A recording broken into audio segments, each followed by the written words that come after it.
Bismillahirrahmanirrahim. Assalamualaikum warahmatullahi wabarakatuh. Oke, kami dari mahasiswa Universitas Darussalam Gontor, Prodi Teknik Informatika, akan menjelaskan kepada antum semuanya perihal roadmaps yang berjudul front end. Oke. Setelah ini kita ada 3 pemateri yang akan membicarakan tentang judul yang akan kita sampaikan kepada antum semua. Langsung saja kita mulai. Untuk pembicara pertama yaitu Saudara Muhammad Iqbal yang akan menjelaskan kepada antum semua apa itu front end. Oke, kepada Saudara Iqbal silahkan. Nih, kita di sini di video kali ini akan mempelajari tentang front end developer. Ya, front end developer itu sebenarnya kita tuh mempelajari luaran dari sebuah website, yaitu biasa orang-orang sebut yaitu dari HTML, CSS, dan juga JavaScript. Oke, dan di sini dalam roadmap.sh ini memiliki materi pertama yaitu internet. Apa itu internet? Sebelum kita memasuki materi, saya akan menjelaskan tentang personal recommendation or opinion.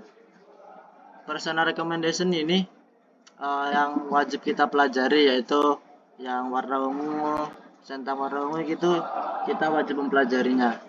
Dan warna hijau, alternative option or pick this or people, yaitu kita mau aja mempelajari, jadi nggak wajib ya. Jadi di sini materi yang pertama yaitu internet. Apa internet? Internet itu bagaimana proses interaksi user dan sistem. Jadi itu konsepnya gini. Contohnya user PC mengakses sebuah website. Bagaimana sistem itu merespon? Yaitu contoh kita membuka tugas kelompok. Nah, internet itu perantaranya, yaitu untuk membuka sebuah website atau HTTPS dan lain-lain. Oke, lanjut. What is HTTP? Nah, HTTP ini ya yang harus kita pahami yaitu konsep request dan respon. Jadi di dalam website itu ada namanya HTTP dan HTTPS. Apa lebih bagus mana? HTTP atau HTTPS? Kalau saran saya yaitu HTTPS, karena sering digunakan sekarang itu menggunakan HTTPS. Konsep request dan respon ini bagaimana maksudnya? Jadi kita seperti mengartikan contohnya roadmap.sh. Nah, respon dari sistem ini tuh bagaimana? Yaitu membuka sebuah luarannya, yaitu seperti awalnya tadi, yaitu seperti development roadmaps, yaitu banyak kayak gini. Nah, jadi begitu ya, simpelnya gitu. Nah, di sini kita akan mengambil front end-nya. Lalu lanjut, what is domain name? Domain name ini yaitu alamat web yang mudah dipahami manusia, yaitu misalnya google.com, doodle.com ini berfungsi sebagai pengganti alamat IP numerik yang mudah diingat. Jadi nama domain itu terdiri dari domain tingkat kedua seperti Google, tingkat atas seperti com. Nah, seperti itu. Paham ya? Terus lanjut, what is hosting? Apa itu hosting? Hosting web ini seperti menyewa ruang di internet untuk situs web Anda, untuk web situs kalian, ya. Menyewa ruang di internet untuk situs web kalian, yang artinya menyimpan berkas situs web kalian di komputer kalian masing-masing. Ya, yaitu disebut server biasanya. Sehingga orang-orang yang memiliki user PC dapat mengunjungi situs Anda, situs kalian. Mungkin ini, lalu lanjut ke DNS and how it work. Apa itu DNS? DNS itu singkatan dari Domain Name System. Oh ya, tadi saya lupa ya. Lanjut aja. DNS. DNS Domain Name System. Yaitu apa itu DNS Domain Name System? Domain Name System itu sebuah penerjemah, yaitu menerjemahkan nama domain yang dapat dibaca oleh manusia. Contohnya yaitu www.example.com. Nah, itu example tersebut bisa menjadikan alamat IP yang digunakan komputer. DNS merupakan sistem server global dan terdesentralisasi. Nah, jadi itu DNS itu merupakan sistem server global yang terdesentralisasi. Apabila kalian memasukkan nama domain ke server DNS, maka kalian akan menemukan alamat IP yang sesuai, sehingga peramban Anda dapat terhubung ke situs web tersebut.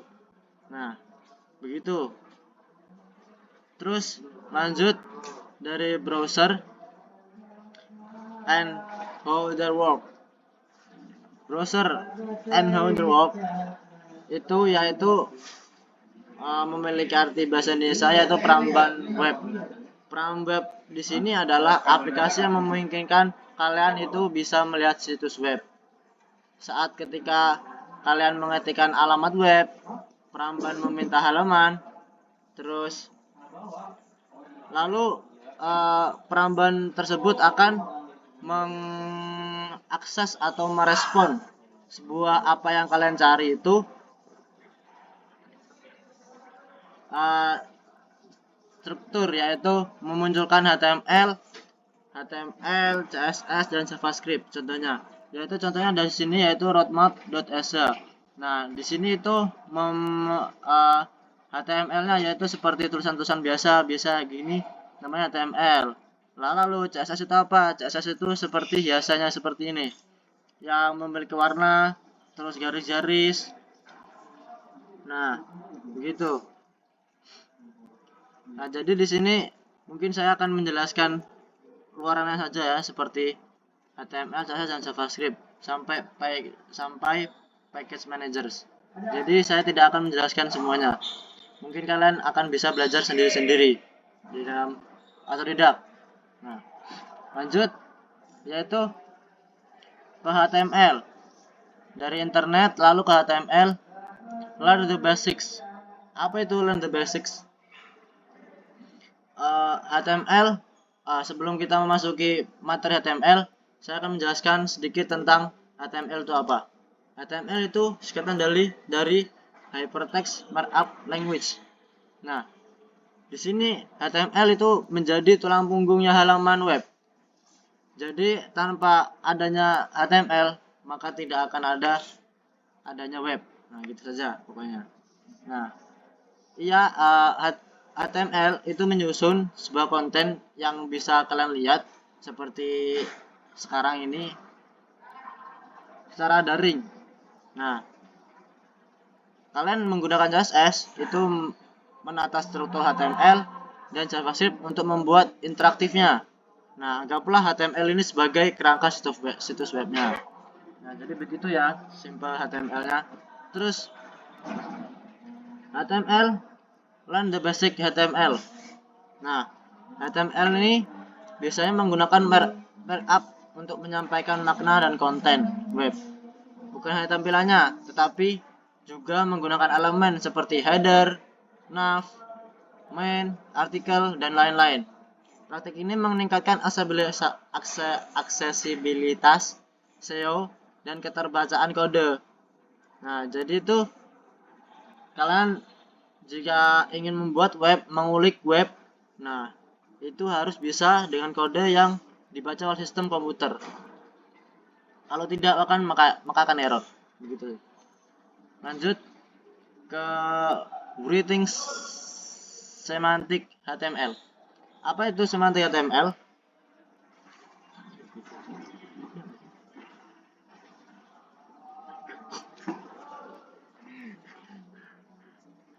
Ya, semantic HTML itu seperti yang saya bilang tadi, yaitu seperti header, nav, main, dan artikel dan lain-lain.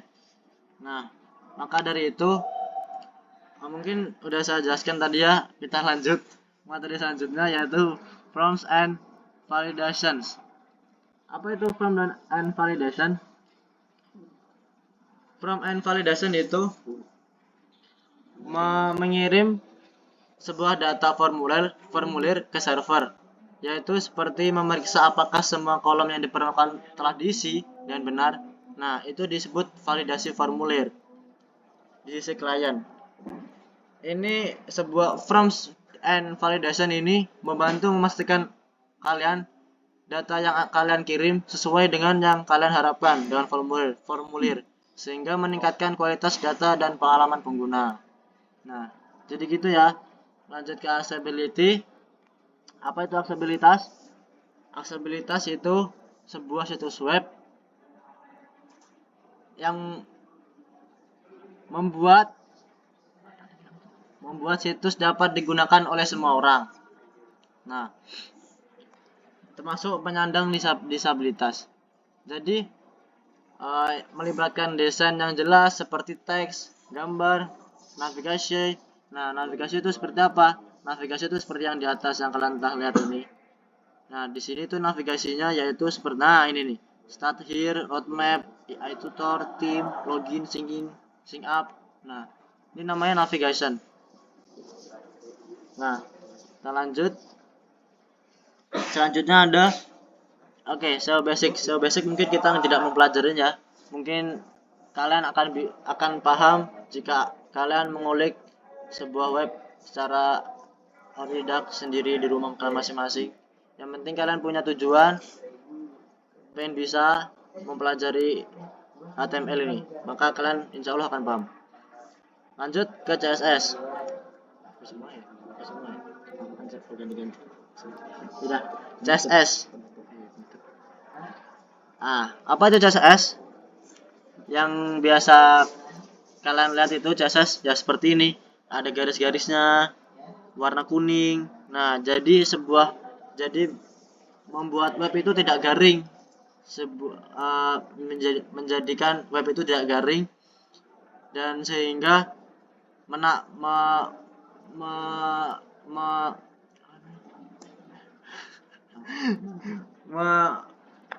memberikan warna. Ya, jadi CSS itu membuat web menarik lah, intinya begitu. Ya, gitu. Nah, apa itu CSS? Singkatan dari Cascading Style Sheets. Nah, CSS ini sebenarnya itu bukan seperti bahasa pemrograman, lebih ke styling webnya. Nah, itu bahasa untuk mendesain situs web. Bahasa ini biasanya membuat tampilan depan terlihat bagus bersama dengan HTML dan JavaScript. Nah, CSS ini bagian penting dari World Wide Web. Bahasa ini mengendalikan warna, font, tata letak, dan banyak lagi untuk mendesain halaman web secara visual. Nah, jadi begitu CSS itu guna untuk memperindah sebuah web. Nah, gitu. Lanjut masuk ke materi CSS, yaitu Learn the Basics CSS. Nah,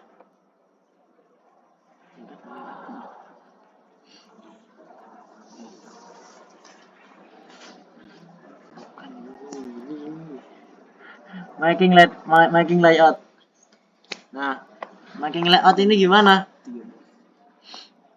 Making layout ini yaitu membuat tata letak web, berarti mengatur konten pada halaman dan baik. Nah, jadi kita itu harus membuat web itu tidak asal membuat ya. Jadi harus ada persyaratan dan kalian harus minat dengan niat untuk membuat web jadi tidak berantakan. Nah, bagaimana cara tidak memberantakan? Gimana cara untuk merapikan web tersebut? Nah, bisa juga dengan CSS. Nah, making layout ini membuat web Anda membuat web kalian yang menjadikan rapi, yaitu biasanya menggunakan CSS modern, menggunakan flashbox untuk baris atau kolom, dan CSS grid untuk tata letak dua dimensi. Nah, kerangka kerja seperti Bootstrap atau Tailwind, begitu ya. Lanjut ke responsive design.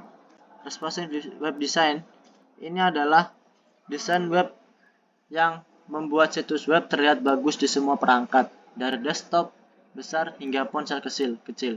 Desain ini biasanya menggunakan tata letak yang fleksibel, gambar yang dapat diubah dengan ukurannya, dan query media CSS untuk mengubah tampilan situs berdasarkan ukuran layar. Nah, jadi intinya itu CSS yang membuat menarik sebuah web yang mengikat untuk manusia, sebuah user, komputer, laptop, mobile itu bisa tertarik oleh website tersebut. Ya, sudah paham ya CSS? Baik, sekarang lanjut ke JavaScript. Apa itu JavaScript?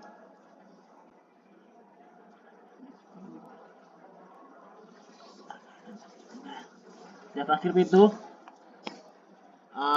seperti codingannya HTML. Nah, di HTML itu kan biasanya cuma kita membuat tulisan-tulisan saja. Nah, JavaScript ini codingannya webnya. Seperti jika contohnya tuh kalian menginputkan sebuah email atau password. Nah, itu biasanya menggunakan JavaScript. Nah, JavaScript ini membuat halaman web menjadi interaktif. Bayang slidernya apabila terjadi saat Anda mengklik sesuatu. Saat kalian mengklik sesuatu itu akan muncul apa? Contohnya tadi. Nah, saya mengklik JavaScript ini, tag. Nah, apakah yang akan terjadi dalam web tersebut? Itu biasanya menggunakan JavaScript. Nah, itulah JavaScript yang sering bekerja. JavaScript itu menambahkan perilaku dinamis ke struktur statis yang dibuat oleh HTML dan diberi gaya atau styling oleh CSS. Lanjut ke learn DOM manipulation. Apa sih DOM manipulation itu? DOM manipulation itu yaitu seperti program melihat dokumen HTML dan XML. DOM itu biasanya mengubah struktur konten dan gaya halaman secara dinamis. Jadi dengan DOM kalian dapat menggunakan dengan mudah bekerja dan tag, ID, flash, dan lain-lain seperti atribut HTML untuk membuat halaman web menjadi interaktif. Ya, jadi begitu DOM itu. Terus lanjut ke Fetch API or Ajax XHR. Fetch API ini seperti membuat permintaan HTTP. Jika kalian mengulik atau mempelajari Fetch API ini, biasanya cara yang lebih baik itu fleksibel daripada cara lama seperti XML, HTTP request. Fetch menggunakan promise sehingga kode yang menunggu data menjadi lebih jelas. Fetch itu menangani berbagai jenis data dan metode permintaan atau get post. Sekarang cara ini menjadi cara standar bagi situs web untuk berkomunikasi dengan server dan didukung oleh sebagian besar browser. Jadi Fetch API ini mengirimkan sebuah data dan bisa mendapatkannya sebuah user. Jadi itu sekarang dulu itu memakai XML HTTP. Nah, sekarang itu udah memakai GET atau POST biar mengirim data itu lebih cepat. Terus lanjut ke version control system. Mungkin ya, version control system, yaitu singkatan dari VCS. Nah, apa itu version control system? Alat yang digunakan untuk mengelola perubahan pada dokumen, kode sumber, atau file lainnya. Maaf, ini singkatan agak sensitif ya, jadi memikirkan jangan kesana-kesana lah, kita mempelajari saja. VCS memungkinkan beberapa orang untuk bekerja pada proyek yang sama tanpa mengganggu satu sama lain. Jadi VCS ini banyak digunakan oleh programmer, seperti membuat sebuah proyek besar biar tidak mengganggu satu proyek dan proyek yang lain. Gitu, memiliki makna seperti itu pokoknya. Melacak perubahan yang dilakukan seiring waktu. Berikut adalah penjelasan dan contoh gambar yang ya, intinya seperti itu VCS. Nah, contoh sistem version control itu seperti Git, Subversion, Markware, dan lain-lain. Nah, di sini kita akan mempelajari lanjut ke VCS hosting.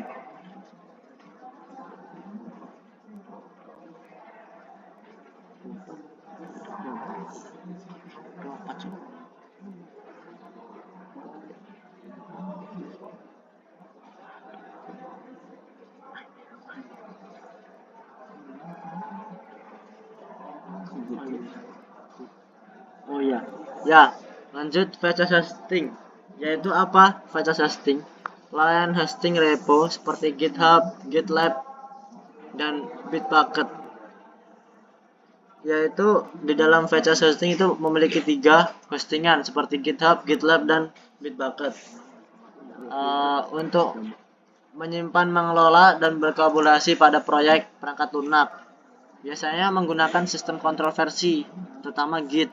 Nah, layanan ini menggunakan fasilitas kerja tim, berbagi kode, dan pelacakan proyek dalam pengembangan perangkat lunak. Nah, GitHub biasanya GitHub, apa itu GitHub? GitHub adalah sebuah situs web yang terpopuler pada kalangan programmer, yaitu untuk menghosting proyek-proyek Git. Situs ini merupakan tempat utama untuk perangkat lunak, sumber terbuka, dan digunakan oleh para pengembang dan perusahaan untuk kode publik dan privat. Nah, GitHub ini seperti example kalian untuk bisa mengopi atau copy paste dalam proyekan kalian. Jadi kalian tidak usah susah untuk mengcoding lama sekali. Nah, jadi kalian bisa lihat di GitHub, yaitu GitHub itu memiliki kayak example akun, memiliki library orang-orang dalam pengodingan. Nah, GitLab juga seperti itu, Bitbucket juga seperti itu.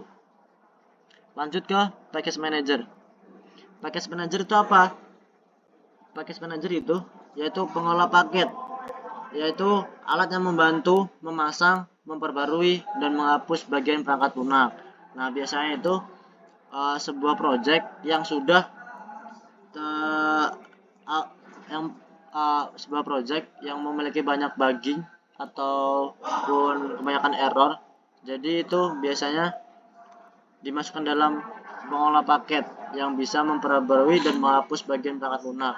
Nah, pengolah paket ini biasanya mengelola versi dan paket lain yang dibutuhkan. Contohnya yaitu di sini ada 4 ya, ada 3, npm, pnpm, dan yarn. Nah, kita akan mempelajari npm. Sebelum kita mempelajari npm, yaitu kembali lagi pengolah paket. Pengolah paket ini biasanya menyederhanakan pengaturan proyek dan membantu menjaga konsistensi. Pengolah paket sangat penting untuk pengembangan perangkat lunak modern dengan menggunakan pekerjaan lebih lancar. Nah, jadi gitu ya. Intinya sebuah pengolah paket mengelola sebuah proyek lah. Nah, kita memasuki sebelumnya biasanya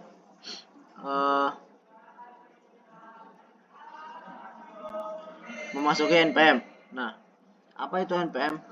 Biasanya perintah npm itu menyediakan berbagai perintah yang dapat digunakan untuk mengelola paket. beberapa perintah umum yang bisa kalian gunakan, yaitu npm dan codingan npm init. Nah, itu membuat file package JSON yang baru. Jadi kalian tidak jika ingin membuat file di dalam project kalian, nah kalian tinggal mengetikkan npm init. Nah, itu akan di sana otomatis akan membuatkan file untuk kalian. Nah, jika kalian ingin menginstal paket baru, yaitu kalian mengetikkan npm spasi install spasi kurang dari package dan lebih dari. Nah, itu kalian akan menginstal itu jika kalian ingin menginstal paket baru. Nah, jika kalian ingin mengupdate, yaitu kalian ketikkan npm spasi update. Nah, begitu aja. Nah, mungkin itu untuk npm. Mungkin saya akan menjelaskan PNPM juga. Ya, PNPM itu apa? PNPM itu performance NPM yang biasanya digunakan untuk Node Package Manager yang dirancang untuk mengelola paket dalam proyek JavaScript dengan cara yang lebih efisien. Nah, biasanya gitu. Sebuah programmer itu ingin mudah lah pokoknya, ingin cepat-cepat jadi project, bisa dihostingkan di dalam Google ataupun browser yang lain. Nah, jadi gitu. Instalasi PNPM ini kalian dapat menginstal secara global menggunakan npm dengan perintah berikut, yaitu npm install spasi kurang g spasi pnpm. Nah, kalian di situ akan memunculkan biasanya itu menginstal sebuah file, yaitu bukan file juga sih, kayak seperti program tapi bukan program juga. Nah, seperti apa ya, pokoknya begitu lah nanti. Oke, coba aja kalian nanti. Nah, begitu ya intinya. Lalu inisialisasi proyek untuk membuat proyek baru dan PNPM. Anda dapat menggunakan perintah berikut untuk membuat file package PNPM init, yaitu kalian tuh tinggal mengetikkan PNPM init seperti tadi, seperti npm. Nah, jika PNPM itu tinggal tambahin p, kalau npm tinggal dihapus saja p. Sama mendownload package-nya, PNPM init, npm init. Nah, begitu saja. Terus gimana cara menjalankan script-nya? Kalian dapat menjalankan script-nya dengan cara pnpm run. Nah, lalu kalian masukkan nama script kalian. Nah, mungkin begitu saja dari kelompok 14. Mungkin akan saya pindahkan ke teman saya. Terima kasih. Baiklah, terima kasih atas penjelasannya dari Saudara Muhammad Iqbal. Semoga ilmu yang dijelaskan tadi dapat bermanfaat dan dapat kita amalkan semuanya. Sekian, terima kasih dari kita. Wassalamualaikum warahmatullahi wabarakatuh.